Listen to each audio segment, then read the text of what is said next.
Hello friends, once again most welcome आप सभी लोगों का अपने इस लर्निंग प्लेटफॉर्म पर, जहां पर हम लोग बातें करते हैं एग्जाम ओरिएंटेड। अगर आज की बात करें तो आज 12th ऑफ मे है और अपना एज ऑलवेज सेशन लेके यहाँ पे हम आ गए हैं, जिसका नाम है करंट अफेयर्स कैप्सूल का सेशन। जहाँ पर हम लोग बातें करते हैं इंपॉर्टेंट क्वेश्चंस पर, डिस्कशन करते हैं या उन इंपॉर्टेंट न्यूज़ को कवर करते हैं जो भी हमारे अपकमिंग कॉम्पिटेटिव एग्जाम्स के पार्ट पे इंपॉर्टेंट हो सकते हैं। और उस न्यूज़ से रिलेटेड जो भी उसका स्टैटिक फैक्ट होता है वो भी हम लोग यहाँ पे डिस्कस करते हैं डेप्थ में।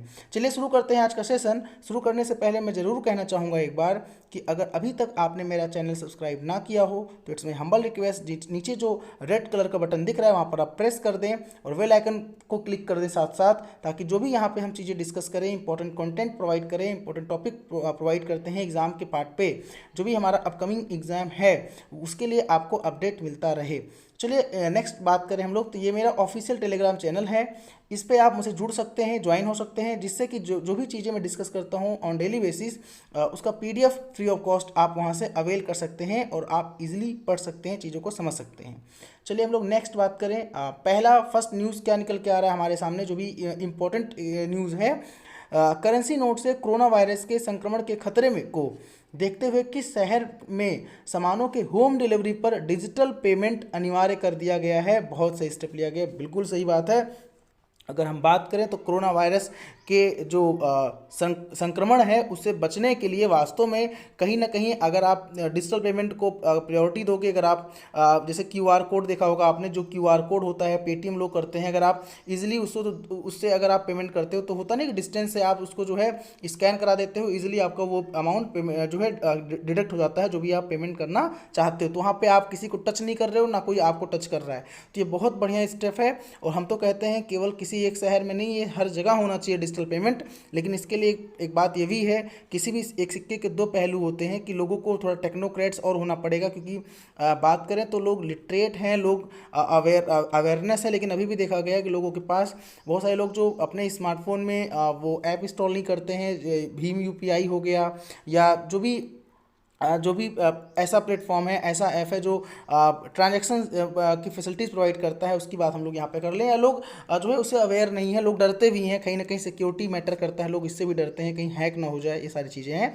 फिलहाल क्या करें कि अगर बीमारी इतनी बड़ी है कि पैंडमिक है जो कोविड-19, तो उसकी वजह से जो प्रॉब्लम हो रही है, कहीं ना कहीं हम लोगों को ये अनिवार्य होना चाहिए, करना पड़ेगा, ताकि भाई जान है तो जहान है वाली बात है। क्योंकि ज़िंदा रहने के लिए आप चीज़ें ज़रूर अवेल करना चाहोगे, मार्केट में निकलोगे, जो भी चीज़ें सब्जी है, दूध है, या जो भी दैनिक चीज़ें हैं, प्रोडक्ट हैं जो भी यूज़ करते हैं हम लोग, तो ज़रूर हम लोग बाई करें, खरीदेंगे तो प्रयास ये करें कि पैसा कम यूज़ करें, यानी हार्ड करेंसी कम यूज़ करें और डिजिटल पेमेंट को हम लोग प्रायोरिटी दें। ये कहीं ना कहीं हमारे लिए अच्छा होगा। फिलहाल इस क्वेश्चन पे हम लोग आते हैं, ज़्यादा हम लोग इधर उधर की बातें नहीं करते हैं अभी। हालांकि जो बातें कर रहे हैं वो इंपॉर्टेंट ही बातें कर रहे हैं।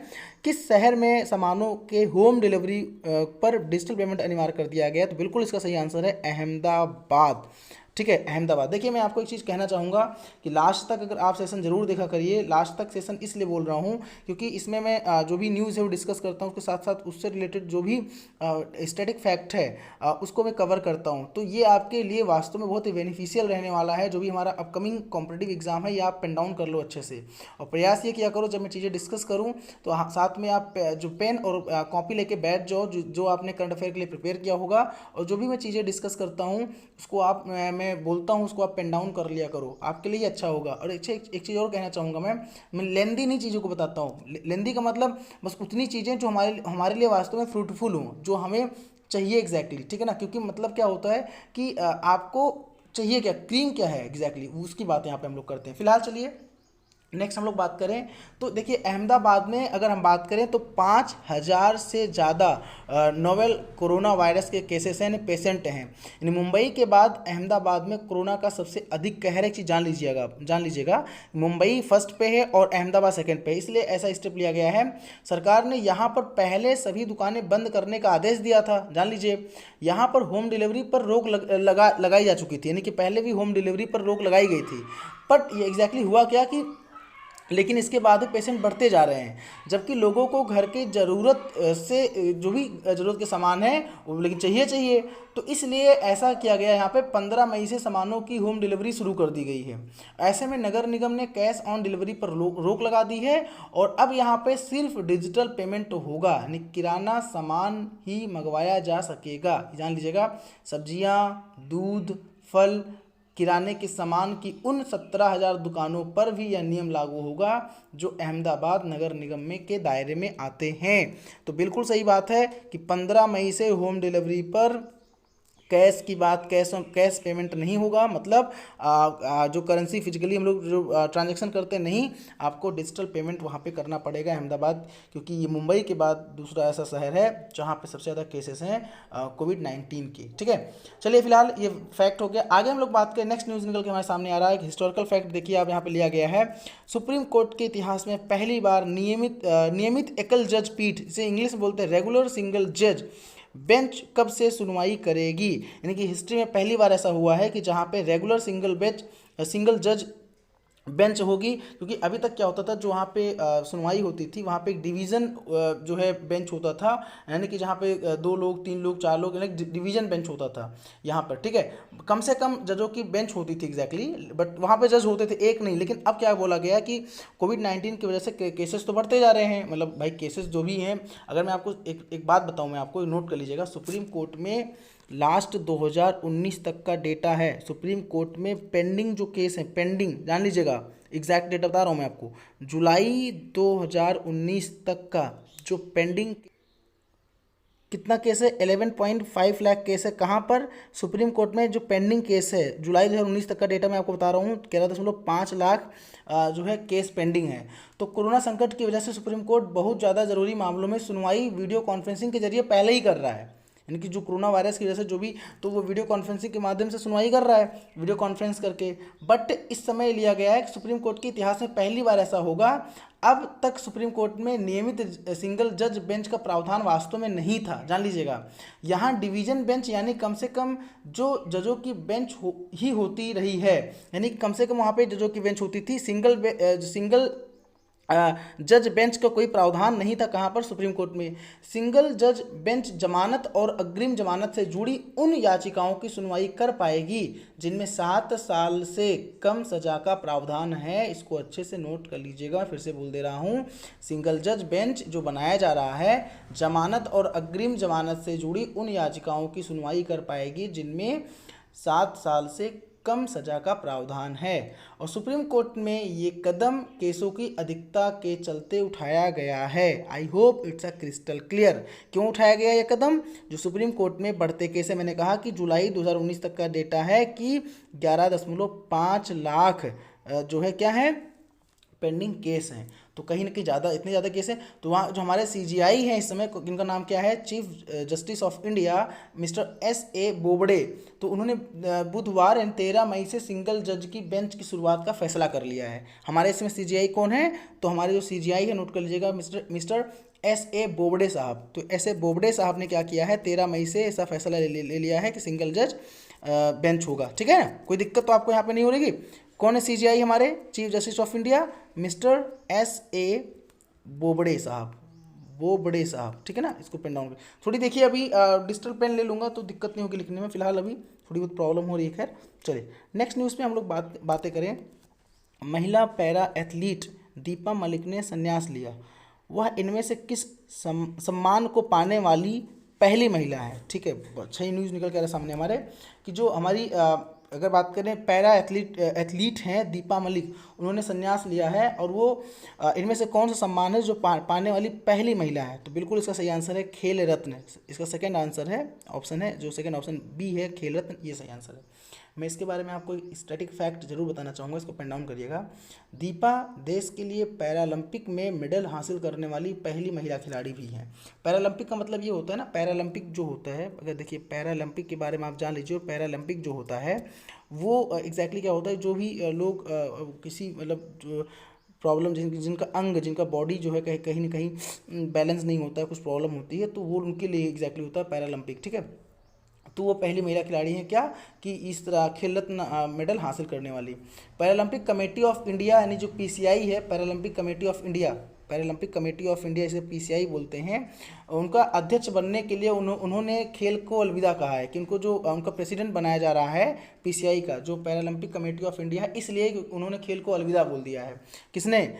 दीपा मलिक ने। क्यों? क्योंकि नेशनल स्पोर्ट्स कोड के मुताबिक, एक कोड है नेशनल स्पोर्ट्स कोड, उसके मुताबिक एक एक्टिव एथलीट यानी कि सक्रिय एथलीट किसी भी फेडरेशन में आधिकारिक रूप से पद पर नहीं रह सकती है, ठीक है, ऑफिशियल पद पोस्ट पर नहीं रह सकती, इसलिए उन्होंने अलविदा बोल दिया। इसी नियम का हवाला देते हुए दीपा मलिक ने संन्यास ले लिया, ठीक है ना। और दीपा को पद्मश्री भी मिल चुका है, इसको पेन डाउन कर लीजिएगा, दीपा मलिक को पद्मश्री भी मिल चुका है और उन्हें पिछले साल खेल दिवस के मौके पर देश का सर्वोच्च खेल सम्मान खेल रत्न मिला था, ठीक है। कब मिला था? खेल दिवस के मौके पर पिछले साल उन्हें क्या मिला था? खेल रत्न सम्मान मिला था। उनको पद्मश्री भी मिल चुका है, ठीक है। चलिए नेक्स्ट न्यूज़ हमारे सामने क्या है सर? कोविड-19 की बात करें सर, मैम जो भी हमारे लेक्चर को अवेल कर रहे हो आप लोग, कोविड-19 की वजह से प्रभावित यानी कि जो इफेक्टेड की बात करें, इकोनॉमी की स्थिति को सुधारने के लिए सऊदी अरब ने कितने टैक्स यानी कि जो वैल्यू एडेड टैक्स उसको बढ़ा दिया है। ये देखो इंपॉर्टेंट न्यूज़ एक निकल के आ रहा है कि जो सऊदी अरब है वहाँ का जो प्रभावित हुआ है अर्थव्यवस्था, उसकी स्थिति को सुधारने के लिए, बूस्टअप करने के लिए, जैसे मैंने कहा ना कल अमेरिका की बात मैंने जिक्र किया था, अपनी इंडिया की जिक्र किया था कि India 12 point something lakh crore रुपया जो है क्या कर रहा है कि लोन लेने की बात की है जो कोविड-19 से लड़ने के लिए, ठीक है। तो अभी कल मैंने 3 अरब डॉलर के बारे में बोला था कि अमेरिका ने ये स्टेप लिया है। तो अब आज देखिए यहाँ बात कर रहे हैं हम लोग सऊदी अरब के बारे में। तो सऊदी अरब जो है वो क्या कर रहा है कि कोविड-19 की वजह से प्रभावित हुई अर्थव्यवस्था की स्थिति को सुधारने के लिए सऊदी अरब ने कितना टैक्स बढ़ा दिया? तो आंसर इसका 3 गुना बढ़ा दिया। कितना? 3 गुना बढ़ा दिया, ठीक है ना।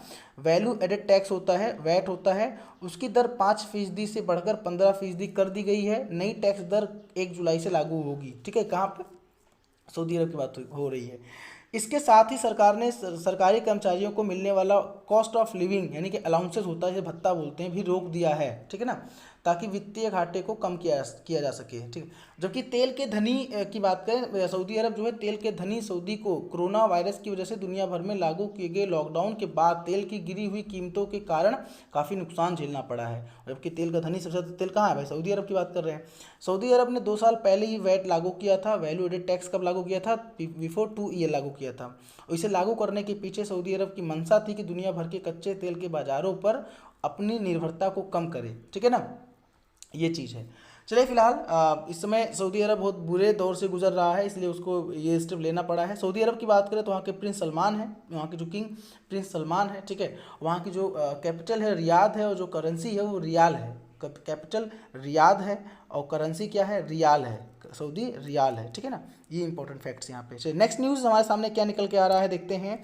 किस देश ने 10 मई को सैन्य अभ्यास के दौरान गलती से अपने ही जहाज पर मिसाइल चला दी? अच्छा, जिससे 19 से ज़्यादा लोगों की मौत हो गई। देखिए ये एक इंपॉर्टेंट न्यूज़ हमारे सामने निकल गया। किस देश की बात कर रहा है? 10 मई को सैन्य अभ्यास यानी कि जो वहाँ पे एक्टिविटी हो रही थी, आर्म्ड एक्टिविटी हो रही थी, है ना, प्रैक्टिस कह सकते हो, उसके दौरान गलती से अपने ही जहाज़ पर मिसाइल चला दी।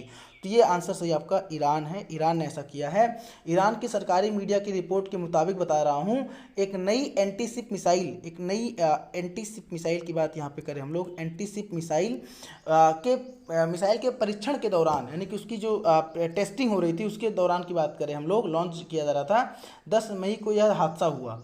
ओमान की खाड़ी में चल रही, कहाँ पे? नोट कर लीजिएगा, ओमान, ठीक है ना। ओमान की खाड़ी में चल रही इस परीक्षण के दौरान मिसाइल सैन्य उपकरण ले जाने वाले कोणार्क नाम के जहाज के लाइट स्पोर्ट से टकराई है। किसे टकराई है? कोणार्क नाम का एक जहाज उसके लाइट स्पोर्ट से टकराई है। यह सैन्य अभ्यास हरमुज स्ट्रेट के पास हो रहा था। मिसाइल को युद्धपोत जामरान से छोड़ा गया था, एक जो वहाँ का युद्धपोत जामरान है वहाँ से ही रखा गया था, ठीक है। तो ये कह सकते हो मिसकम्युनिकेशन, या वहाँ पे ईरान में ऐसा हुआ जिससे क्या हुआ, वहाँ के प्रैक्टिस के दौरान 19 लोगों की मौत चली गई जो वहाँ पे एंटीशिप मिसाइल लोग लॉन्च कर रहे थे 10 मई को, ये ऐसा हादसा हुआ, ठीक है। ईरान की बात करें तो ईरान के इसमें राष्ट्रपति कौन है? नोट कर लीजिएगा, मिस्टर हसन रूहानी। प्रेसिडेंट कौन है? मिस्टर हसन रूहानी साहब हैं, मिस्टर हसन रूहानी साहब हैं। और वहाँ के सर्वोच्च धार्मिक नेता एक हैं अयातुल्लाह अली खुमैनी नाम है। वहाँ के जो धार्मिक नेता हैं, पूछ लिया जाता है कि ईरान के सर्वोच्च धार्मिक नेता, तो आयतुल्लाह नाम नोट कर लीजिएगा, आयतुल्लाह अली खुमैनी नाम है, अली, ठीक है ना, खुमैनी, इतना बड़ा नाम है, ठीक है, बड़ा क्या है ही, अली खुमैनी, ठीक है। और वहाँ की राजधानी तेहरान है, सबको पता होगा ईरान की राजधानी। और वहाँ की जो करेंसी है वो रियाल है, यानी कि ईरानी रियाल है। वहाँ की जो कैपिटल है वो तेहरान है, तेहरान। और वहाँ की जो करेंसी है वो क्या है, रियाल है, ईरानी रियाल है। कहाँ की, ईरान की बात हो रही है, ठीक है। चलिए नेक्स्ट हमारे सामने न्यूज़ निकल के आ रहा है, देखिए सामने है 6 नंबर। केंद्र सरकार ने कोविड-19 महामारी के बीच 10 मई 2020 5 द्वीप देशों की सहायता के लिए कौन सा मिशन लॉन्च किया है। देखिए इंपॉर्टेंट न्यूज़ है, ये मोस्ट इंपॉर्टेंट न्यूज़ है। केंद्र सरकार की बात हो रही है, तो यहाँ बिल्कुल आंसर सही होगा, मिशन सागर की बात की जा रही है। यानी कि हमारे भारत ने अभी मिशन सागर जो है स्टार्ट किया है। यह मिशन का उद्देश्य, जो मिशन स्टार्ट किया गया है मिशन सागर, आप नोट कर लीजिएगा, मिशन सागर जो ये कह सकते हो एक गवर्नमेंट ने स्टेप लिया है, एक है ना। क्यों स्टार्ट किया गया है इस मिशन का उद्देश्य, मालदीव, 5 देश की बात की गई ना, जो पूर्वी देश हैं, ठीक है, पूर्वी सागर क्षेत्रों में रहने वाले जो देश हैं, क्षेत्रों के 5 द्वीप, नाम नोट कर लीजिए कौन कौन से देश हैं। मालदीव, मालदीव, ठीक है, Maldives, Madagascar, Madagascar, Maldives, Madagascar, Mauritius, note कर लीजिएगा नाम, 5-2 हो गया ना, Maldives, Maldives, Madagascar, Mauritius, Seychelles और कोमोरास, ये एक कंट्री का नाम है। सेशल्स बोला मैंने, कोमोरोस, कोमोरोस। तो मॉरिशस, मालदीव, मेडागास्कर, सेशल्स और कोमोरोस, ये देश के जो खाद्य पदार्थ हैं, यानी कि वहाँ पे कोविड-19 के लिए जरूरी आयुर्वेदिक दवाओं और हाइड्रोक्सी क्लोरोक्विन जो टैबलेट है, हाइड्रोक्सी क्लोरोक्विन जो टैबलेट है हमारे यहाँ क्या किया जा रहा है, उसकी आपूर्ति के लिए वहाँ भेजा जा रहा है। यानी कि उसको वहाँ पे भेजा जा रहा है, किस टैबलेट को, खाद्य में जो भी मेडिसिन हैं उनकी बात की जा रही है। हाइड्रोक्सी क्लोरोक्विन जो टैबलेट है उसको भेजा जा रहा है, कहाँ पे, इन 5 देशों में। ये 5 जो देश हैं कौन कौन से, मालदीव, मेडागास्कर, मॉरिशस, सेशल्स और कोमोरोस, ठीक है। तो इंडियन नौसेना ने अपने केसरी जहाज, यानी INS केसरी, जो हमारी इंडियन नेवी, नवल सेना की बात करें हम, तो इंडियन नेवी जो हमारा केसरी है, इंडियन नौसेना ने अपने केसरी जहाज को इस मिशन के लिए तैनात किया है, ठीक है ना। क्वेश्चन बन सकता है कि इंडियन नौसेना ने अपने किस जहाज को तैनात किया था, कि जो 5 देश हैं उनके सहायता के लिए, चीज़ों को भेजने के लिए। तो आंसर, इंडियन नौसेना ने केसरी जहाज को इस मिशन में तैयार किया था। मिशन सागर ऑपरेशन को रक्षा मंत्रालय और विदेश मंत्रालय दोनों के सहयोग से के तहत किया जा रहा है, और हिंद महासागर में भारत के सागर विजन के साथ मिशन सागर को घनिष्ठता के तहत तैनात किया गया। यानी कि घनिष्ठता मतलब कि जो एक संबंध होगा वो अच्छा होगा, इस पार्ट में बोला गया है। क्या है सागर विजन, मैं आपको बता दूं सागर विजन क्या है, नोट कर लीजिएगा। सागर विजन के बारे में बोला गया है। सागर का एक फुल फॉर्म भी है, इसको पेन डाउन कर लीजिएगा, SAGAR।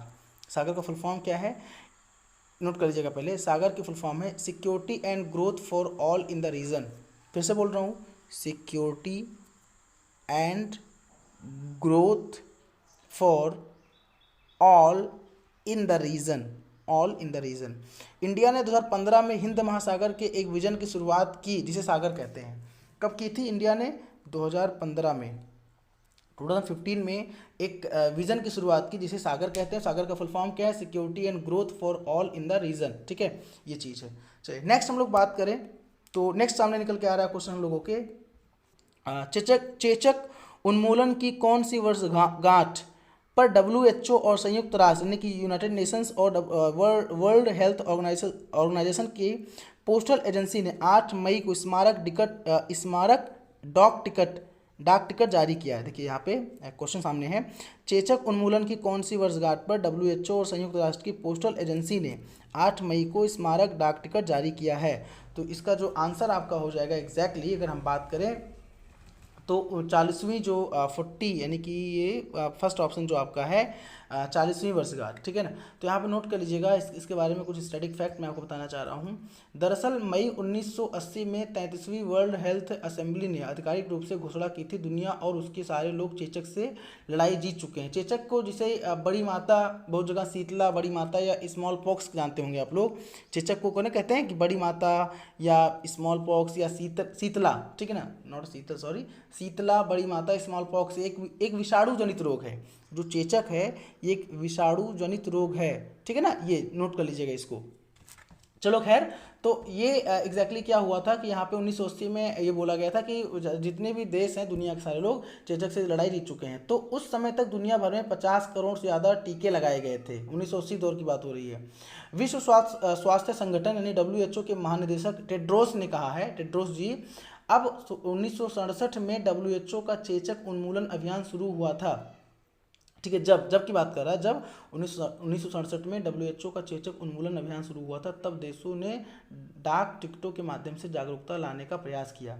यह डाक टिकट चेचक से लड़ने में वैश्विक एकजुटता की पहचान है, ठीक है ना। जो डाक टिकट जारी किया गया है ये क्या है, ग्लोबल यानी कि ह्यूमनिटी, या कह सकते हो ग्लोबल एकजुटता की, यूनिटी की जो है एक पहचान है। तो ये 40वीं वर्षगांठ की बात की जा रही है कि कौन सी वर्षगांठ पर WHO, तो यहाँ आंसर होगा 40वीं वर्षगांठ, ठीक है ना। तो I hope it's a crystal clear, आपको यहाँ कोई दिक्कत नहीं होगी। क्वेश्चन बनता है क्यों ऐसा किया गया है। यह डाक टिकट चेचक से लड़ने में वैश्विक यानी ग्लोबल जो यूनिटी है, वैश्विक एकजुटता को आइडेंटिफाई करेगा, उसकी पहचान है, इसलिए ऐसा किया जा रहा है, ठीक है। चेचक को मतलब क्या होता है, मैंने कहा स्मॉल पॉक्स या बड़ी माता या शीतला, ये चेचक आपका नाम सुना होगा आपने। नेक्स्ट क्वेश्चन हमारे सामने निकल कर अंतर्राष्ट्रीय हॉकी महासंघ FIH यानी कि फेडरेशन इंटरनेशनल कह सकते डी हॉकी के प्रमुख के रूप में नरेंद्र बत्रा का कार्यकाल कितने समय के लिए बढ़ा दिया गया है। तो इसका सही आंसर होगा 2021। नेक्स्ट आपका है मई 2021 तक का बढ़ा दिया गया है। नवंबर 2016 में नरेंद्र बत्रा को FIH का अध्यक्ष चुना गया था। कब चुना गया था, नवंबर 2016 को नरेंद्र बत्ता जी को क्या चुना गया था, FIH का अध्यक्ष चुना गया था। इनका कार्यकाल इसलिए बढ़ा दिया गया है क्योंकि सालाना कांग्रेस कोविड-19 महामारी के चलते स्थगित कर दिया गया है, ठीक है। और FIH कार्यकारी बोर्ड की ऑनलाइन बैठक ने 8 मई 2020 को कांग्रेस स्थगित करने का फैसला लिया था। दुनिया भर में कोविड-19 की महामारी के कारण कांग्रेस स्थगित करने का फैसला, जो FIH कानून की धारा 12.1 के अंतर्गत आता है। इतना आपको नहीं जानना है, कोई मतलब नहीं, इतना जान लीजिए आप कि कार्यकाल किसका बढ़ाया गया है। अंतर्राष्ट्रीय हॉकी महासंघ के प्रमुख जो नाम है, किसका कार्यकाल, नरेंद्र बत्रा का, कितने टाइम के लिए, मई 2021 तक के लिए। बाकी इसमें मुझे नहीं लगता और कुछ यहाँ से पूछा जाएगा आपके एग्जाम में, ठीक है। नेक्स्ट न्यूज़ है राष्ट्रीय तकनीकी नेशनल टेक्नोलॉजी दिवस कब मनाया जाता है। देखिए बहुत अच्छा क्वेश्चन ये आपका है। राष्ट्रीय तकनीकी दिवस यानी कि टेक्नोलॉजी को अवेयर करने के लिए उसको जो है अवेयरनेस के लिए ये कब मनाया जाता है। तो आंसर 11 मई को मनाया जाता है, 11 मई को मनाया जाता है, ठीक है ना। इस दिवस को पूरे भारत में 11 मई 1998 को, देखिए इसके बारे में आप एक चीज़ बता दूं, इसका बड़ा इंपॉर्टेंट एक बहुत अच्छा है, इसको आप जरूर अच्छे से नोट करिएगा। जो राष्ट्रीय नेशनल टेक्नोलॉजी या राष्ट्रीय तकनीकी दिवस की बात की जा रही है, अच्छे से नोट कर लीजिए। 11 मई 1998 को पोखरण, अच्छा सुना होगा आपने, पोखरण में किए गए शक्ति 1 परमाणु मिसाइल के सफल परीक्षण की वर्षगांठ की याद में मनाया जाता है, ठीक है ना। एक्चुअल में ये वास्तव में क्यों मनाया जाता है ये मैं आपको बता दूं। 11 मई 1998 को क्या हुआ था, शक्ति 1 परमाणु मिसाइल के सफल परीक्षण की वर्षगांठ को उसकी याद में मनाया जाता है। इस परीक्षण को पोखरण सेकंड के नाम से भी जाना जाता है। जो परीक्षण हुआ था आपको याद होगा, हमारे प्रधानमंत्री अटल बिहारी वाजपेयी जी थे, ठीक है ना, और हमारे राष्ट्रपति APJ अब्दुल कलाम। आपने मूवी देखा होगा पोखरण, जिसमें जॉन इब्राहिम है, तो कहीं ना कहीं मूवी देखेंगे आपको आइडिया मिल जाएगा। तो 11 मई 1998 को याद करता है। इस परीक्षण को पोखरण सेकंड के नाम से भी जाना जाता है।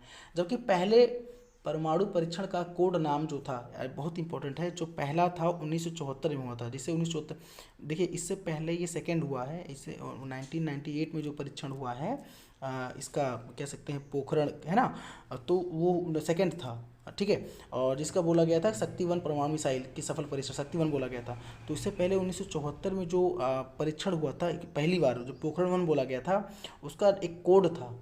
ये एग्जाम में बोला जाता है कि बताइए जो फर्स्ट 1974 में पोखरण परीक्षण हुआ था उसका कोड क्या था, उस कोड का नाम बताइए। तो स्माइलिंग बुद्धा, नोट कर लीजिएगा, स्माइलिंग, बहुत अच्छा क्वेश्चन है ये, स्माइलिंग बुद्धा, देखिए इसी से निकल के आया question, smiling Buddha. Smiling Buddha क्या है पूछा जाए आपसे क्या था, तो आप कहेंगे कि 1974 में 1974 में जो पोखरण फर्स्ट जो परीक्षण हुआ था उसका कोड का नाम है स्माइलिंग बुद्धा। इस ऑपरेशन का संचालन पूर्व राष्ट्रपति और air space engineer doctor APJ Abdul Kalam ने किया था। इन परमाणु परीक्षणों के बाद अमेरिका और जापान सहित कई बड़े देशों ने इंडिया पर प्रतिबंध लगा दिया था और इस सफल परीक्षण के बाद भारत परमाणु संपन्न देशों में शामिल हो गया था। आपको अच्छे से पता होगा ये परमाणु परमाणु क्लब में शामिल होने वाला दुनिया का छठा देश है भारत। परमाणु क्लब में शामिल होने वाला दुनिया का कौन सा नंबर का देश है, 6 नंबर का देश है, छठा देश है भारत। ठीक है ना। जॉन इब्राहिम की मूवी है पोखरण, देखिए बड़ा अच्छा मूवी, बहुत अच्छा मूवी बनाया गया है। ठीक है, तो आपको नॉलेज हो जाएगा इस पार्ट पे। तो ये इंपॉर्टेंट है। फर्स्ट कब हुआ था 1974 में, और सेकंड कब हुआ 11 मई 1998 को। तो उसी की याद में राष्ट्रीय तकनीकी दिवस, उसी को अवेयर करने के लिए, ताकि लोगों को जागरूक लोग हों कि हाँ ऐसा कुछ हमारे इतिहास में, ऐसा हिस्ट्री में हुआ है। ठीक है, चलिए नेक्स्ट हमारे सामने न्यूज़ क्या निकल के आ रहा है, तो आई होप ये समझ में आपको अच्छे से आया होगा। ठीक है ना। स्माइलिंग बुद्धा याद कर लीजिएगा। स्माइलिंग बुद्धा जो पहला 1974 में परीक्षण हुआ था उसका कोड का नाम था। ठीक है, और जो अभी सेकंड हुआ था 1998 में, इसको शक्ति-1 परमाणु मिसाइल परीक्षण बोला गया था। इसे परमाणु सेकंड के नाम से भी जाना जाता है। ठीक है, नेक्स्ट क्वेश्चन है हमारे सामने हरिशंकर वासुदेवन का। अच्छा, एक क्वेश्चन और है, राष्ट्रीय तकनीकी दिवस तो मनाया जाता है कब, 11 मई 1998 को। तो राष्ट्रीय साइंस दिवस यानी कि नेशनल साइंस डे कब मनाया जाता है, नोट कर लीजिएगा। नेशनल साइंस डे 28 फरवरी को मनाया जाता है। 28 फरवरी को मनाया जाता है। राष्ट्रीय विज्ञान दिवस का मनाया जाता है 28 फरवरी को मनाया जाता है। एक इंपॉर्टेंट न्यूज़ यहाँ पे, हरिशंकर वासुदेवन का निधन 10 मई को कोविड-19 की वजह से हो गया।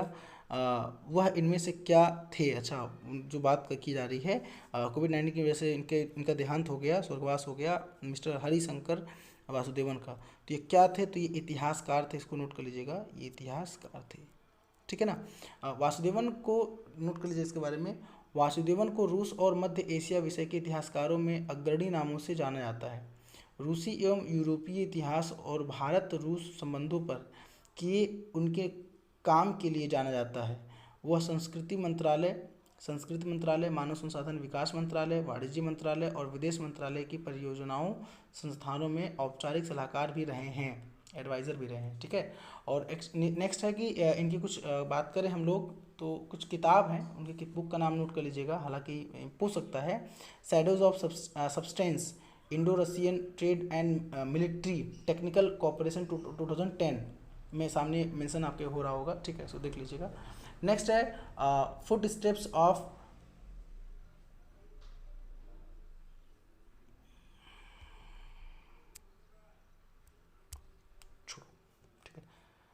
नेक्स्ट क्वेश्चन हमारे सामने निकल के आता है कि हाल ही में नाबार्ड ने किसानों और ज़रूरतमंदों को कर्ज देने के लिए राज्य सरकारी बैंकों और क्षेत्रीय ग्रामीण बैंकों को कितने करोड़ रुपए वितरित किए हैं। देखिए इंपॉर्टेंट न्यूज़ निकल के आ रहा है। नाबार्ड क्या है जान लीजिए आप। नाबार्ड जो होता है ये अपेक्स बॉडी है। नाबार्ड क्या है, अपेक्स बॉडी है। भारत में जो आरआरबी आपने नाम सुना होगा, आरआरबी या जो फाइनेंशियल इंस्टीट्यूट इस तरह काम करते हैं, रीजनल रूरल बैंक या जो कोऑपरेटिव बैंक है, उसकी अपेक्स बॉडी है नाबार्ड। नाबार्ड का फुल फॉर्म नोट कर लीजिएगा, national bank for agriculture and rural development. फिर नाबार्ड जान लीजिएगा, national bank for agriculture, full form है national bank for agriculture and rural development, full form लिख लीजिएगा। ठीक है ना, लिखने में दिक्कत यहाँ पे फिलहाल नहीं बोल दे रहा हूँ। National bank for agriculture and rural development. इसको 12 जुलाई 1982 को 12 जुलाई 1982 को नाबार्ड एक्ट 1981 के तहत इस्टेब्लिश किया गया था। इसका हेड ऑफिस कहाँ है, मुंबई है। इसका हेड ऑफिस कहाँ, मुंबई। 12 जुलाई 1982 को नाबार्ड एक्ट 1981 के तहत नाबार्ड को इस्टेब्लिश किया गया। इसका हेड ऑफिस मुंबई। इसके समय जो चेयरपर्सन कह सकते हो वो कौन है, मिस्टर एच के भानुवाला, यानी कि मिस्टर हर्ष कुमार भानुवाला। मिस्टर हर्ष कुमार भानुवाला क्या नाम है, वो जो है चेयरपर्सन है किसके, नाबार्ड के। ठीक है ना। ये क्या करता है नाबार्ड, मैं इसके बारे में क्लास लूँगा अच्छे से। नाबार्ड बहुत बड़ा टॉपिक है। ये पीएसएल जो प्रायोरिटी सेक्टर लेंडिंग है उसके पार्ट भी नाबार्ड काम करता है कि प्राथमिक क्षेत्र में ऋण देने का प्रावधान भी नाबार्ड ही बताता है कितना परसेंटेज लोन देना है। ठीक है, तो ये क्या करता है, ये ग्राउंड लेवल पे यानी ज़मीनी स्तर पर चीज़ों को एग्जीक्यूट कराता है। जैसे कि सहकारी बैंक जो हैं वो और जो ग्रामीण बैंक है उनको पैसा देता है, वो लोग जमीनी स्तर पे काम करते हैं, ठीक है ना। तो कितना करोड़ रुपया देने वितरित करने की बात करी गई है, देने की बात करी गई 12,767 करोड़ रुपये। 12,700 से किसको, जो ग्रामीण बैंक हैं, रीजनल रूरल बैंक हैं, वो उनकी बात की, क्षेत्रीय ग्रामीण बैंक, और जो सहकारी बैंक यानी जो कोऑपरेटिव बैंक का नाम सुना होगा आपने, राज्य सहकारी बैंक, स्टेट कोऑपरेटिव बैंक की बात की जा रही है, उनको और क्षेत्रीय ग्रामीण बैंक को कितने करोड़ रुपए वितरित कर रहा है, तो 12,767 करोड़, सेकंड ऑप्शन इसका करेक्ट आंसर है, ठीक है ना। क्या करता है ये एग्रीकल्चर यानी कृषि के पार्ट पे बात करें, हम गाँव के पार्ट पे बात करें, विकास के लिए जो है इसका योगदान होता है, योगदान देता है ये, रूरल डेवलपमेंट को बढ़ावा देता है, यानी क्षेत्रीय ग्रामीण विकास और जो कृषि है, एग्रीकल्चर है, उसको उसके डेवलपमेंट के पार्ट पे नाबार्ड काम करता है, ठीक है। जैसे मनरेगा वगैरह जो प्रोजेक्ट चलता है, देखा होगा आपने, मनरेगा जहाँ पे लोगों को अमाउंट में पैसा मिलता है, तो वो नाबार्ड ही फंडिंग करता है। नाबार्ड का जो फंड मैनेजर होता है वो RIDF होता है, rural infrastructure and development fund होता है। Rural infrastructure and development fund जो होता है, नाबार्ड का फंड मैनेजर होता है। इसके बारे में आपको डिस्कस करूंगा, बताऊंगा, ठीक है। तो कितना अमाउंट है, 12,767। नेक्स्ट क्वेश्चन है, recently which country started mission Sagar. अच्छा, अभी तो मैंने इसके बारे में डिस्कस किया, लेकिन एक क्वेश्चन वहाँ कुछ और था, लेकिन फिलहाल वही आंसर क्वेश्चन है, इंडिया, कि हाल ही में किस देश ने मिशन सागर शुरू किया। मैंने कहा ना 5 देश जो हमारे हैं, कौन से 5 देश हैं, इसको जान लीजिएगा। पूर्वी हिंद सागर क्षेत्र के देशों की सहायता करने के लिए, जो पूर्वी हिंद सागर के देश हैं उनकी सहायता करने के लिए वो देश कौन कौन से हैं, मालदीव, मॉरिशस, सेशल्स, मेडागास्कर और कोमोरोस। तो ये जो कंट्री हैं, 5 कंट्री, उनको उसके लिए और उनको हेल्प करने के लिए जो है ये मिशन सागर लॉन्च किया गया। सागर का फुल फॉर्म मैंने बताया है, security and growth for all in the region, ये फुल फॉर्म। तो ये आज का सेशन था। नेक्स्ट हम बात करें, सब्सक्राइब कर दीजिएगा, लाइक अच्छा लगा हो तो बेल आइकन प्रेस कर दीजिएगा, ताकि जो भी नोटिफिकेशन मिलता रहे, शेयर कर दीजिए, ताकि हमारे भी सब्सक्राइबर अच्छे खासे बढ़ जाएं, और हम भी जो है क्या करें कि अच्छे अच्छे कंटेंट और प्रोवाइड करें ऑन डेली बेसिस, ठीक है। ये मेरे टेलीग्राम चैनल है, मैंने कहा टेलीग्राम चैनल पर आप ज्वाइन हो जाइए, ताकि मैं आपको PDF डेली बेसिस पे यहाँ से आप अवेल कर सकें, जो भेजता हूँ मैं। चलिए, मुलाकात करेंगे आपसे नेक्स्ट सेशन में, तब तक के लिए थैंक यू सो मच, धन्यवाद, प्यार बनाए रखिए।